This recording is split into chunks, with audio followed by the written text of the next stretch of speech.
kalain mo, nakalusot sa kanila. Baruin mo, show cause order, suspendido lisensya ko, December 4. Instantly, suspendido.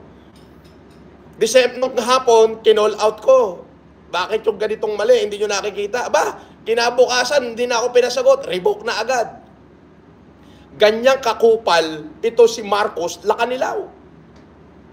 Bukod sa kupal na chismoso, biruin mo, assistant chief, ASEC ng LTO, assistant chief ng LTO. Chismoso, pinagkalat peke daw yung plaka ko. Gano'n ka ka-chismoso? Ba't di mo masagot ngayon yung hamon ko? Ando yung sasakyan, magdala ka investigador. Pag peke plaka, magpapakulong ako. Paano nga pag hindi peke? Lalamunin mo ba yung sinabi mo? Hindi mo na makakain yun. Sinira mo na ako. Papalo ko na lang sa ulo mo, yung plaka ko. Tingnan mo ha, Mr. Marcos Lacanilaw.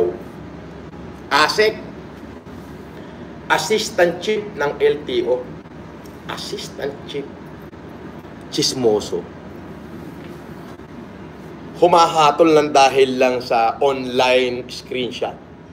Di ba? Chismoso ka pa, pinagkalat mo pa, pero mo galing sa bunganga mo, peke ang plaka ko. Bakit di mo masagot ngayon ang hamon ko? Patunayan mong peke ang plaka ko. Paano kapag hindi peke, ano gagawin ko? Dagdag sa kaso mo yan. Di ba? Dagdag sa kaso mo. Bakit? Siyempre, sinabi mo, peke ang plaka ko eh.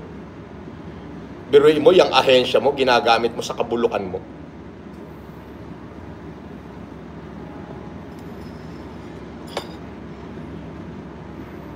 Okay na yung aminado ko, hindi ako nakapag-seatbelt. Unang-una, hindi nyo naman ako nahuli. Kinall out lang, in-screenshot lang ng netizen. Kaya hindi ko dinidelete yung aking video.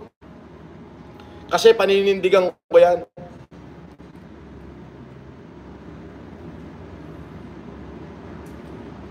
Sabi ni Scarface, black ball tawag dyan, boss, parang kay Kanye West.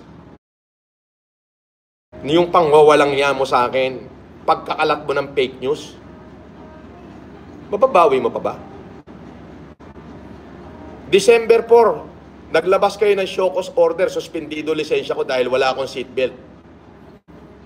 Nung hapon ko lang nakita, sa internet pa. Hindi pa ako sigurado kasi wala ka nilagay na pangalan. Kinall out ko yung kamalian ng LTO nung hapon. Kinabukasan, nirevoke mo agad yung lisensya ko. Inulit mo uli na peke yung plaka ko. Di ba? Ngayon, inahamon kita. Patunayan mo yung sinasabi mo. Eh, paano nga pagka hindi peke? Ano gagawin ko sa'yo? Mababawi mo pa yung sinabi mo? Hindi mo na kayang bawiin yun. Maninindigan ka na, di ba? Palo ko na lang sa ulo mo. Yung plaka. Para makabawi-bawi man lang ako sa'yo. At least magpapahinog kang may putok sa ulo, di ba? Kasi wala na akong bawi sa'yo eh. Oo. Of course, mas paniniwalaan ka ng tao kasi nasa kapangyarihan ka. Trabaho mo ba yan? Trabaho ba ng isang ASEC yung pagiging chismoso?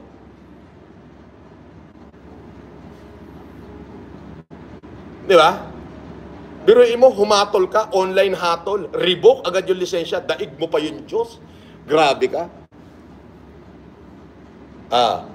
O di kaya naman kamag-anak mo yung isa sa mga kalabang ko. May connection sa'yo.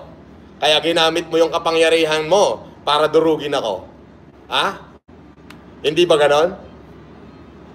Ha? Hindi ba ganon?